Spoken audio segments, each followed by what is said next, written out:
दोस्तों, स्वागत है आपका चैनल उपेंद्र मैथ में। कि आप जानते हैं कि हम रेलवे के एग्जाम को टारगेट कर रहे हैं, तो रीजनिंग सब्जेक्ट पढ़ने के लिए तैयार हो जाइए। और आज हम पढ़ने वाले हैं पासा यानी कि डाइस। ठीक है, कल से वीडियो स्टार्ट हो चुका है। आप स्टार्ट करना चाहते हैं तो चैनल पर वीडियो सेक्शन में जाकर शुरू से देख सकते हैं। और चैनल पर आप नए हैं, चैनल को सब्सक्राइब करके बेल आइकन को प्रेस जरूर कर लीजिए और वीडियो को बढ़िया तरीके से शेयर कर दीजिए। देरी न करते हुए चलिए स्टार्ट करते हैं हमारा सेशन। आज के सेशन में हम देखेंगे कि क्वेश्चन कैसे कैसे होते हैं और कंपैरिजन देखेंगे डाइस में। और पहली चीज कि क्वेश्चन किस टाइप से दे सकता है। तो पहला ये दे सकता है कि वन डाइस जब वन डाइस गिवन हो। ठीक है, वन डाइस दे सकता है। ठीक है, वन डाइस दे सकता है। दूसरा में टू डाइस दे सकता है। टू डाइस आर गिवन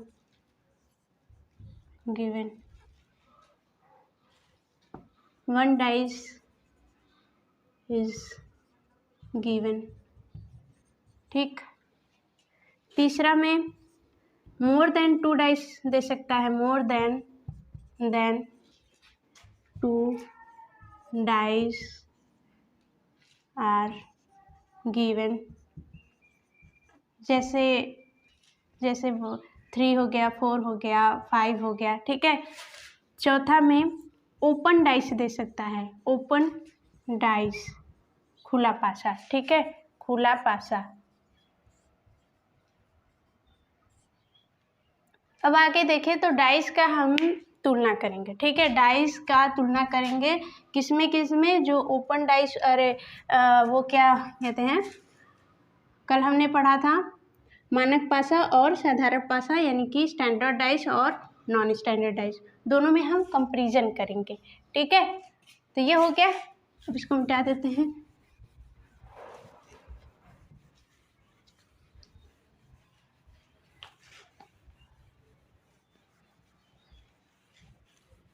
दोनों में कंपैरिजन कैसे करेंगे, पहले हम डाइस बनाएंगे। 2 ठो डाइस बनाएंगे। ये टेढ़ा बन गया।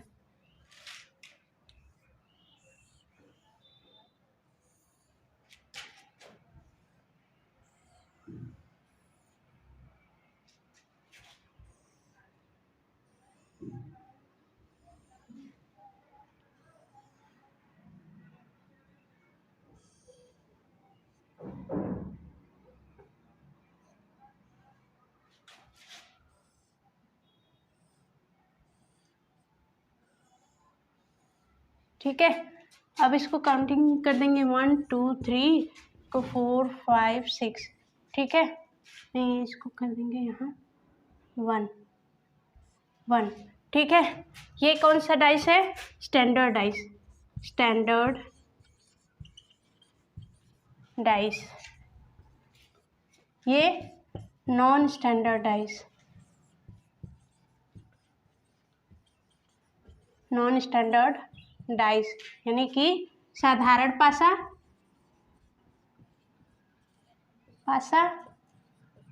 और ये मानक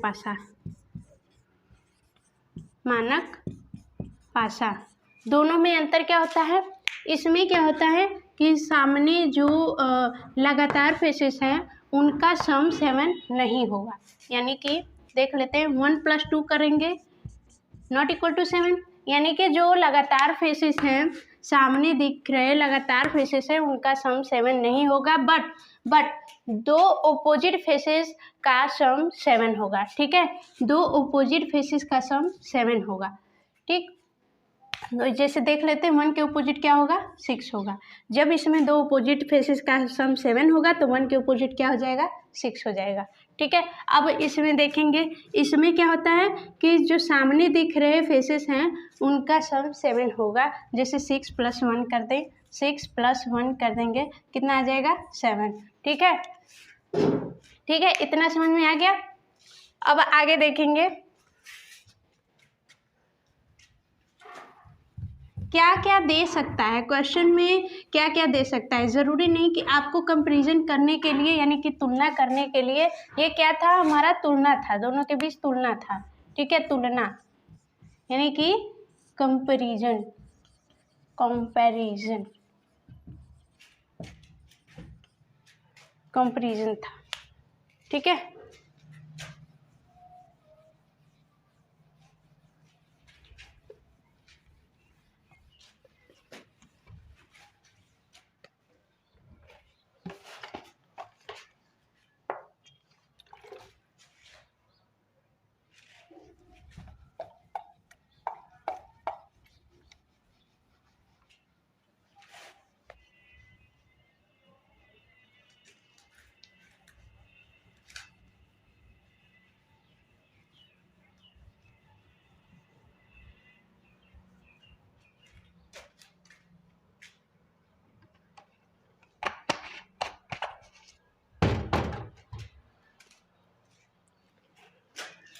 कंपैरिजन किस किस टाइप से दे सकता है, ठीक है, किस किस टाइप से दे सकता है ये देखेंगे। जब दो पासे दिए हों, when two dice are given, ठीक। तो इसमें क्या करेंगे, किस टाइप से दे सकता है। पहला तो ये दे सकता है स्टैंडर्ड डाइस और स्टैंडर्ड डाइस, ठीक है। इसका बना लेते हैं एग्जाम्पल, जैसे कि 1 2 3 और इसमें 4 5 6, ठीक। ये भी स्टैंडर्ड है, ये भी स्टैंडर्ड है। कैसे कि सामने जो फेसेस दिख रहे हैं उनका सम 7 नहीं होगा और अपोजिट फेसेस का सम 7 होगा, ठीक है। अब दूसरा दे सकता है नॉन स्टैंडर्ड डाइस और नॉन स्टैंडर्ड डाइस का कंपैरिजन दे सकता है। इसका भी बना लेंगे एग्जाम्पल, ठीक है, ठीक है। यहाँ पे कर लेंगे 1 6 5, यहाँ पे कर लेंगे 4 3 1, ठीक है। ये भी नॉन स्टैंडर्ड है, ये भी नॉन स्टैंडर्ड है। कैसे, 6 + 1 कितना हो जाएगा 7 और 4 + 3 कितना हो जाएगा 7, यानी कि सामने दिख रहे फेसेस का सम 7 आना चाहिए, ठीक है। तो वो होगा नॉन स्टैंडर्ड। तीसरा क्या दे सकता है कि स्टैंडर्ड डाइस भी दे सकता है और उसकी तुलना में नॉन स्टैंडर्ड डाइस भी दे सकता है, ठीक है। उसकी तुलना में नॉन स्टैंडर्ड डाइस भी दे सकता है। ये नहीं कि दोनों साथ वाला ही देगा और दोनों ये दोनों साथ वाला ही देगा, अलग अलग नहीं देगा।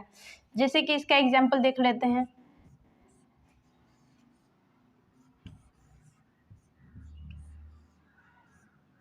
ठीक है। ये थोड़ा सा टेढ़ा बन गया, बस एग्जांपल के लिए बता रहे हैं।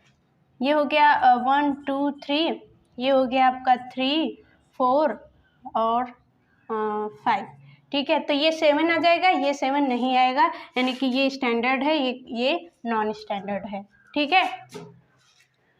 तो ऐसे समझ में आ गया कि कोई भी दे सकता है समान स्टैंडर्ड डाइस का स्टैंडर्ड डाइस से तुलना दे सकता है और नॉन स्टैंडर्ड डाइस का नॉन स्टैंडर्ड डाइस से तुलना दे सकता है और स्टैंडर्ड डाइस का नॉन स्टैंडर्ड डाइस से भी तुलना दे सकता है, ठीक है। ऐसा नहीं है कि दोनों सेम देगा और अलग अलग नहीं देगा, ठीक है। अब आगे देख लेते हैं। आगे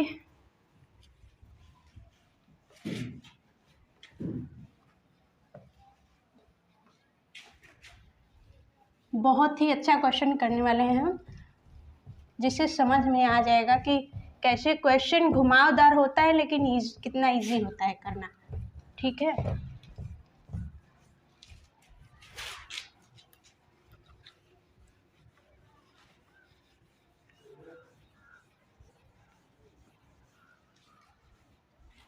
बस आप कॉन्टिन्यूअस बेसिस पे देखते रहिए, सारे वीडियो शुरू से देखिए तभी समझ में आएगा।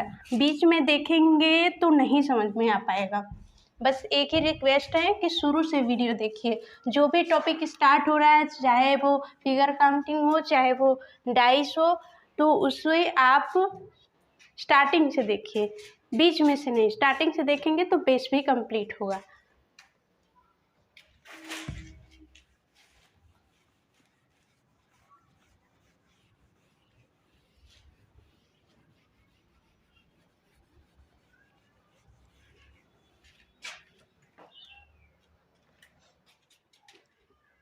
तो अब हम देखेंगे कि जब एक अंक समान दिया हो, यानी कि जब दो डाइस का कंपैरिजन करना हो या फिर अपोजिट फेस फाइंड करना हो कि इसके अपोजिट कौन सा है, 1 के अपोजिट या फिर सारे नंबर के अपोजिट कौन सा नंबर है, तो जब एक अंक समान दिया हो तो कैसे फाइंड करेंगे। ठीक है, जैसे कि ये डाइस दे दिया, अब इस डाइस में देखेंगे एक अंक समान दिया है 1 2 3 1 4 5, 1 समान दिया है, दोनों में सेम सेम दिया है। ठीक है, जब सेम सेम दिया रहेगा तो जो सेम नंबर होगा उसको टारगेट करेंगे। ठीक है, सेम नंबर वाले को टारगेट करेंगे और इसे लेकर क्लॉकवाइज डायरेक्शन में घूमेंगे, इसे लेकर क्लॉकवाइज डायरेक्शन में घूमेंगे। ठीक है, तो 1 के बाद 4 आएगा, 4 के बाद 5 आएगा। ठीक है, तो ऐसे लिख लेते हैं 1 4 5, ऐसे ही इसको भी क्लॉकवाइज घूमेंगे 1 2 3, तो 1 2 3। अब दोनों को नीचे की ओर टारगेट करेंगे, यानी कि 4 के अपोजिट क्या हो गया 2, 5 के अपोजिट क्या हो गया 3। ठीक है, यहाँ लिख लेते हैं 1 4 5 और यहाँ क्या था 1 2 3। 4 के अपोजिट क्या हो गया 2, 5 के अपोजिट हो गया 3। अब 1 के अपोजिट क्या हो सकता है, 1 के अपोजिट क्या हो सकता है, 1 के अपोजिट देखिए न तो 2 हो सकता है न तो 3, क्योंकि ये सामने की भुजा है, क्योंकि लगातार जो सामने दिख रही होती है वो अपोजिट नहीं होती है एक दूसरे के, तो 2 तो होगा नहीं, 2 तो होगा नहीं, 3 तो होगा नहीं, 1 तो खुद नहीं होगा। ठीक है, 4 के अपोजिट 2 है, 5 के अपोजिट 3 है, तो क्या हो सकता है 6 हो सकता है। और क्या इसमें नहीं दिख रहा है, 4 5 2 3 दिख रहा है, 4 5 2 3 दिख रहा है, तो 1 के अपोजिट क्या हो जाएगा 6 हो जाएगा। ठीक है, 1 के अपोजिट आपका हो जाएगा 6, 1 के अपोजिट 6 हो जाएगा। अब इसमें देख लेते हैं, जब जैसे कि ये नंबर दिया है, ये तो नंबर दिया है ना, जब ABCD करके दिया हो, अक्षर दिया हो, तब कैसे करेंगे, तब वही चीज़ करेंगे, कॉमन चीज़ देखेंगे, कॉमन इसमें C है, इसमें भी C है। वही चीज़ है कि एक अंक समान दिया हो, पहले हम पहला वाला देख रहे हैं कि एक अंक जब समान दिया हो। ठीक है, इसके बाद देखेंगे कि जब दो समान दिए हों तब उसको कैसे करेंगे। तो जब C दिया है तो इसको भी क्लॉकवाइज ही डायरेक्शन में घुमाएंगे। ठीक है, ऐसे ऐसे। ठीक है, तो क्या करेंगे, यहाँ पे C फिर B फिर A, C फिर B फिर A। अब यहाँ CED, CED।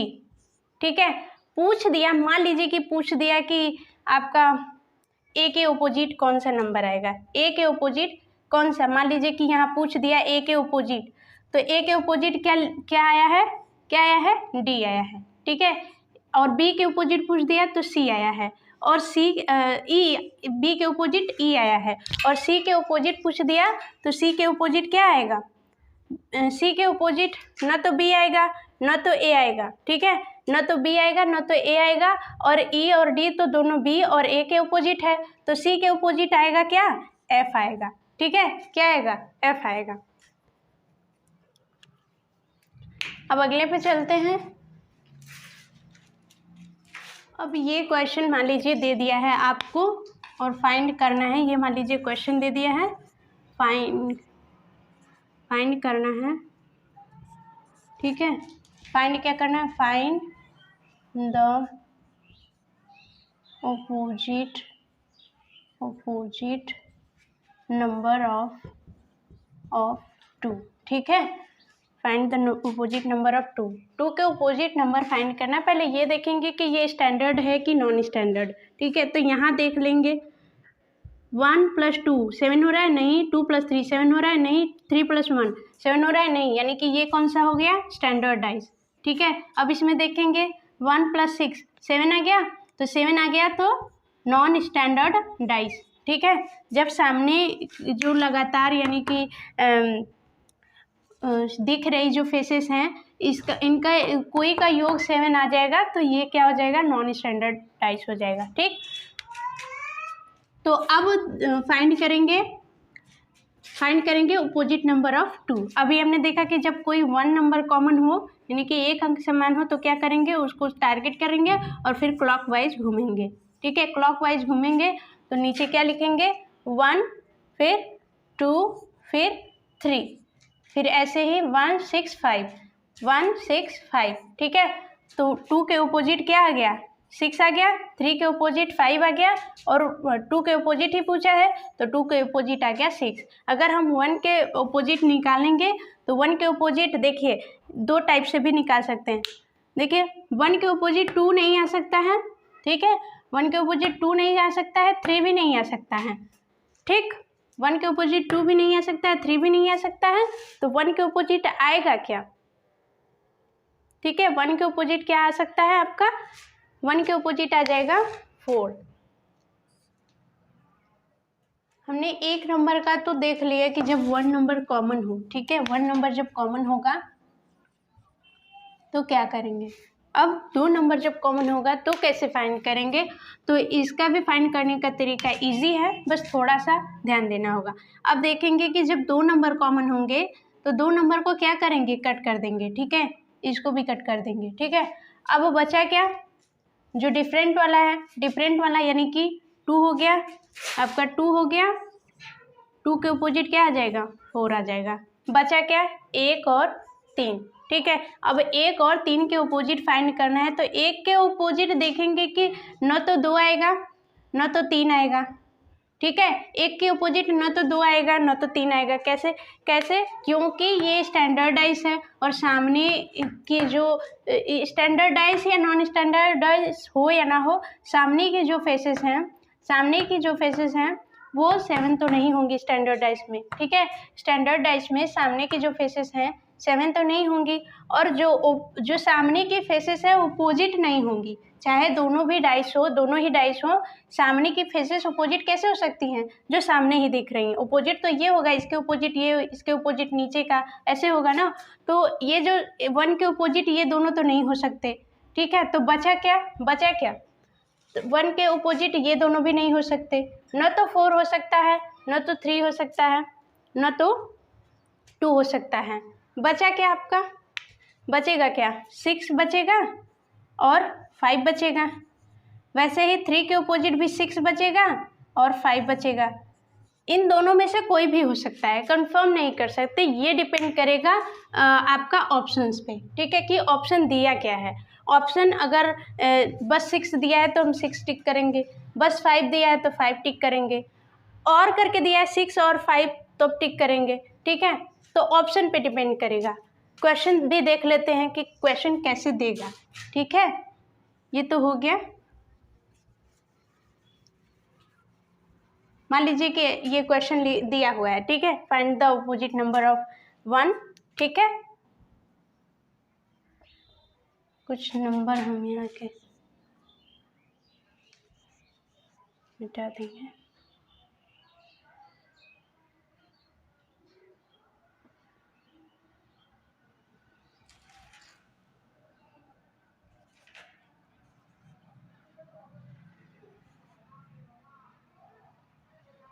ठीक है, नंबर हमने कुछ इधर उधर कर दिया, बस थोड़ा सा। अब इसमें हमें फाइंड करना है कि अपोजिट 1 के अपोजिट नंबर कौन सा होगा, ठीक है, और ऑप्शन कैसे दे सकता है।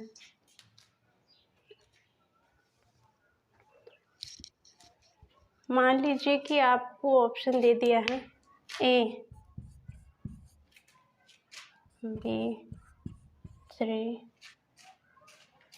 C, 5 और D, 6, ठीक।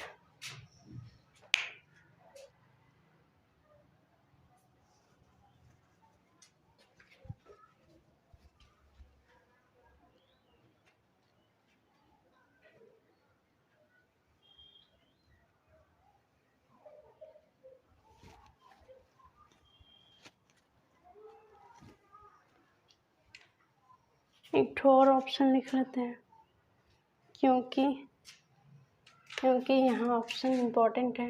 1 क्या हो जाएगा, 2, B हो गया मान लीजिए 3, C हो गया मान लीजिए 4 और D हो गया मान लीजिए 6, ठीक है। तो क्या करेंगे, वही चीज़ कट करेंगे, इसको भी कट करेंगे, तो 2 के अपोजिट क्या हो जाएगा, 5 आ जाएगा, ठीक है। 2 के अपोजिट 5 आ जाएगा। अब बचा 1 और 3, 1 के अपोजिट क्या आएगा, 1 के अपोजिट न तो 2 आएगा न तो 3 आएगा, ठीक है, न तो 5 आएगा न तो 3 आएगा, ठीक है। तो क्या आ सकता है 2 1 5, तीनों को छोड़कर क्या हो सकता है 6 है और एक क्या है 4 है। 3 के अपोजिट भी सेम वही 6 आ जाएगा या 4 आ जाएगा। अब हमें पता नहीं है कि कौन सा आ सकता है। अब हम देखेंगे ऑप्शन, ठीक है।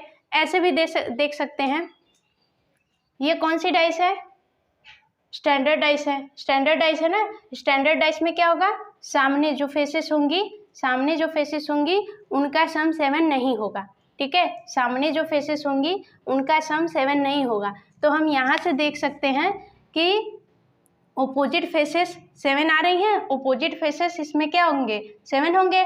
तो ओपोजिट फेसेस किसका 7 आ रही हैं 1 और 6 का, तो ये क्या हो जाएगा 1 के ओपोजिट क्या हो जाएगा 6 हो जाएगा और 3 के ओपोजिट क्या हो जाएगा 4 आ जाएगा। क्योंकि ये स्टैंडर्ड डाइस है तो ओपोजिट फेस 7 आएगा, ओपोजिट फेस का ऐड जो है सम जो है वो 7 आएगा, ठीक है। ओपोजिट फेस का सम जब 7 आएगा तो 3 के ओपोजिट क्या आ सकता है 6 आएगा कि 4 आएगा, 4 आएगा ऑब्वियसली, क्योंकि दोनों को ऐड करेंगे तो 7 ही आएगा। और इसमें भी वही देखेंगे, दोनों को ऐड करने पर 7 ही आना चाहिए क्योंकि ये स्टैंडर्डाइज है। तो दोनों को ऐसे एक ठो ऐसे हो गया।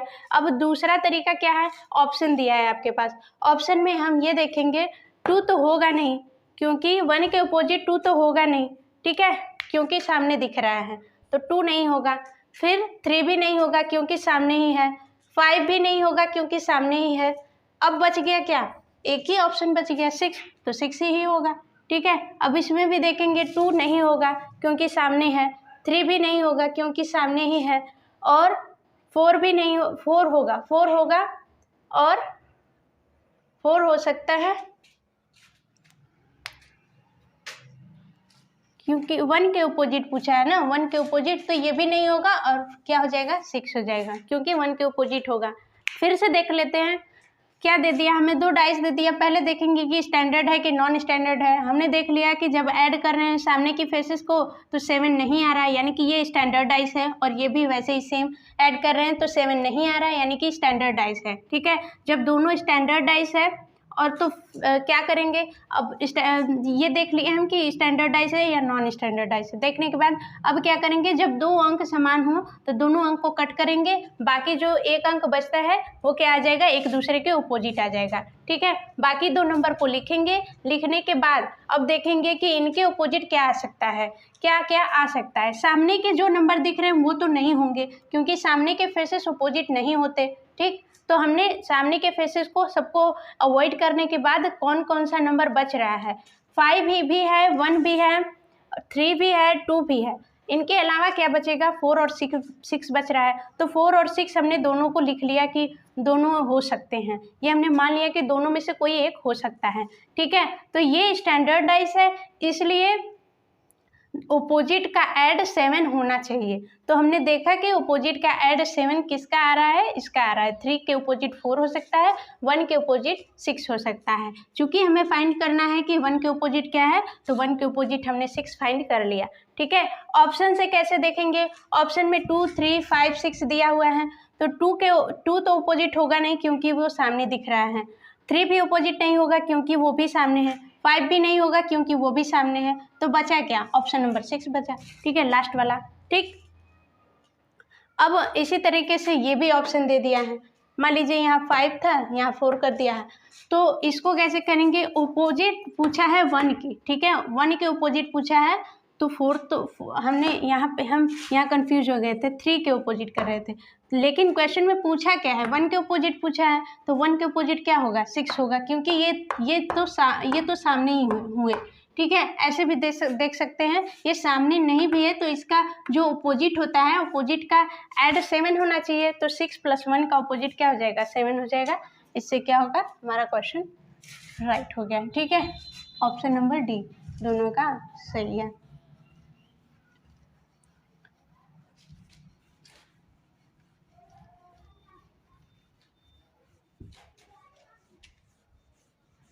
अब ये तो हो गया जब 2 अंक समान हो, इसके बाद क्या आएगा, पहले तो हमने कर लिया एक अंक जब समान हो तो क्या करेंगे, एक अंक समान होगा तो हम एक अंक को टारगेट करेंगे और उसको क्लॉकवाइज डायरेक्शन में घुमाएंगे, फिर दोनों सभी नंबर्स को लिखेंगे उसके नीचे, और जो नंबर्स उसके नीचे आएंगे वही अपोजिट होंगे, ठीक है। और दूसरा में क्या होगा, दूसरे में होगा कि जब दो कॉमन हो तो क्या करेंगे, जब दो कॉमन रहेगा तो कॉमन वाले को कट करेंगे, बाकी जो लास्ट वाला नंबर बचेगा वो एक दूसरे के अपोजिट होगा, और जो दो कॉमन नंबर हैं उन कॉमन नंबर को लिखेंगे और फिर ऑप्शन के थ्रू या फिर ऐसे भी फाइंड करेंगे। जब स्टैंडर्ड होगा तो स्टैंडर्ड में अपोजिट 7 होगा, नॉन स्टैंडर्ड होगा तो फेसेस 7 होंगे, जो सामने के फेसेस दिख रहे हैं वो 7 होंगे, ठीक है। अब तीसरा हमारा क्या होगा, जब दो अंक समान हो, और तीसरा क्या आ जाएगा, जब ये नहीं कि दो पहले एक अंक समान था अब दो अंक समान है तो अब तीनों अंक समान हो जाएंगे, ऐसे तो गड़बड़ हो जाएगा, ऐसे तो नहीं सही आएगा। मान लीजिए कि ऐसे हमारा बन गया 1 2 3 1 2 3, तो ऐसे तो सभी एक ही चीज़ हो गया ना, ये भी 1 2 3 ये भी 1 2 3, तो एक ही चीज़ हो गया, तो ऐसे नहीं होगा। पहला क्या था, जब एक अंक समान था, और दूसरा क्या था, जब दो अंक समान था।